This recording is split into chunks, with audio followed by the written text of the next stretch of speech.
Remember when spotted lanternflies took over our campus back in 2021? Well, I made a web app that visualizes where they might end up as a result of climate change.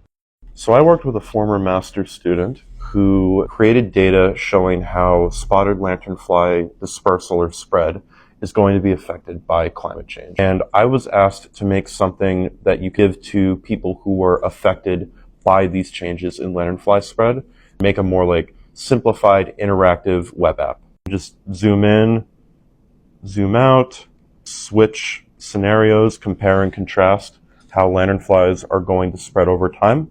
I used Google Earth Engine to make that very same thing public. So this is something you can access right now on your own. And in this instance, people who work in wineries and other agriculture aren't spending their time researching lanternfly life cycles. They're just getting their crops decimated by them.